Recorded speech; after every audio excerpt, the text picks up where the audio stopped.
Boa noite, gente. Agora a gente vai ler. Boa noite, gente. Agora a gente vai ler Esdras 3 e Atos 3, né? Pra gente concluir o dia 3. E eu quero dar só um plano de fundo para quem não tá entendendo. Esdras está contando a respeito do retorno do povo de Israel que estava exilado na Babilônia. Eles estão voltando agora, né, para Jerusalém. Eles vão reconstruir o templo do Senhor. A reconstrução do altar. Quando chegou o 7º mês e os israelitas já estavam em suas cidades, o povo se reuniu como um só homem em Jerusalém. Então Jesua, filho de Josadaque, e seus colegas os sacerdotes, e Zorobabel, filho de Salatiel, e seus companheiros começaram a construir o altar do Deus de Israel, para nele sacrificarem holocaustos, conforme o que está escrito na lei de Moisés, homem de Deus. Apesar do receio que tinham dos povos ao redor, construíram um altar sobre a sua base e nele sacrificaram holocaustos ao Senhor, tanto os sacrifícios da manhã quanto os da tarde. Depois, de acordo com o que está escrito, celebraram a festa das cabanas, com um número determinado de holocaustos prescritos para cada dia. A seguir, apresentaram os holocaustos regulares, os sacrifícios da lua nova e os sacrifícios requeridos para todas as festas sagradas determinadas pelo Senhor, bem como os que foram trazidos como ofertas voluntárias ao Senhor. A partir do 1º dia do 7º mês, começaram a oferecer o holocausto ao Senhor, embora ainda não tivessem sido lançados alicerces do templo, a reconstrução do templo. Então, eles deram dinheiro aos pedreiros e aos carpinteiros e deram comida, bebida e azeite ao povo de Sidom e de Tiro, para que pelo mar trouxessem do Líbano para Jobe toras de cedro. Isso tinha sido autorizado pelo rei de Ciro, né? Pelo Ciro, rei da Pérsia. No 2º mês do 2º ano, depois que chegaram ao templo de Deus em Jerusalém, Zorobabel, filho de Salatiel, Jesua, filho de Josadaque, e o restante dos seus irmãos, os sacerdotes, os levitas e todos os que tinham voltado do cativeiro para Jerusalém, os que começaram a trabalhar, designando levitas de 20 anos para cima para supervisionarem a construção do templo. Jesua, seus filhos e seus irmãos, e Cadmiel e seus filhos, descendentes de Odavias, e os filhos de Enadade, e os seus filhos e os seus irmãos, e todos os levitas uniram-se para supervisionar os que trabalhavam no templo de Deus. Quando os construtores lançaram os alicerces no templo do Senhor, os sacerdotes com as suas vestes e trombetas, os levitas, filhos de Asaf, com símbolos, tomaram seus lugares para louvar o Senhor, conforme prescrito por Davi, rei de Israel.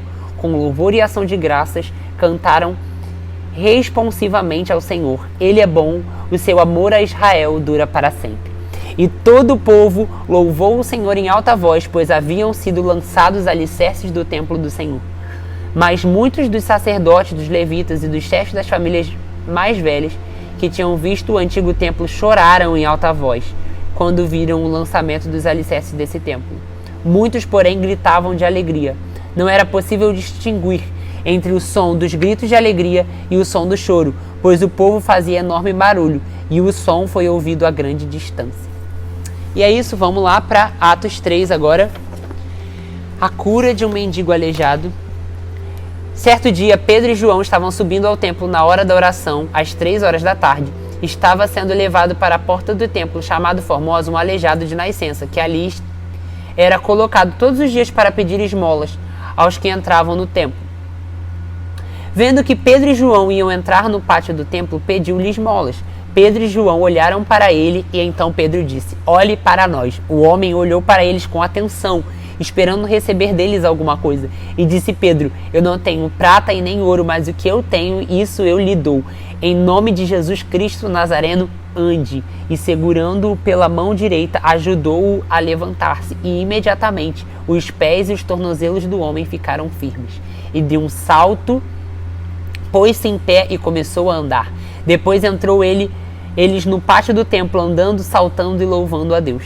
Quando todo o povo viu andando e louvando, reconheceram que ele era o mesmo homem que costumava mendigar sentado à porta do templo. Todos ficaram perplexos e muito admirados com o que lhes tinha acontecido. Apegando-se o mendigo a Pedro e João, todo o povo ficou maravilhado e correu até eles ao lugar chamado Pórtico de Salomão. Vendo isso, Pedro lhe disse: "Israelitas, Por que isso os surpreende? Por que vocês estão olhando para nós como se tivéssemos feito este homem andar por nosso próprio poder ou piedade?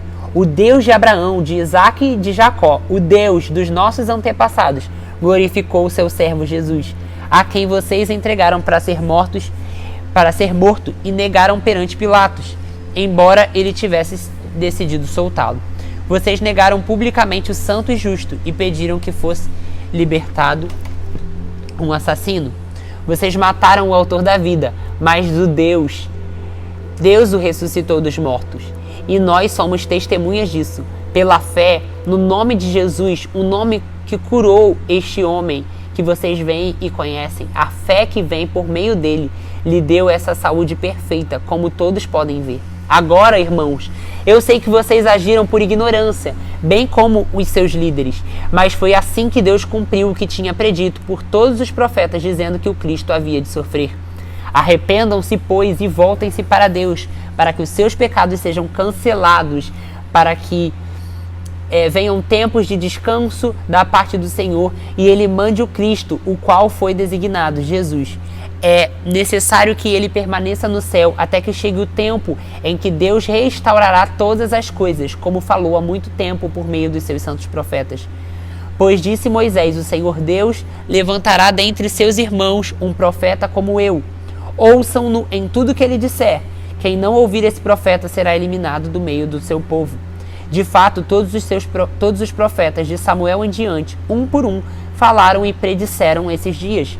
E vocês são herdeiros dos profetas e da aliança de Deus que ele fez com seus antepassados. Ele disse a Abraão, por meio da sua descendência, todos os povos da terra serão abençoados.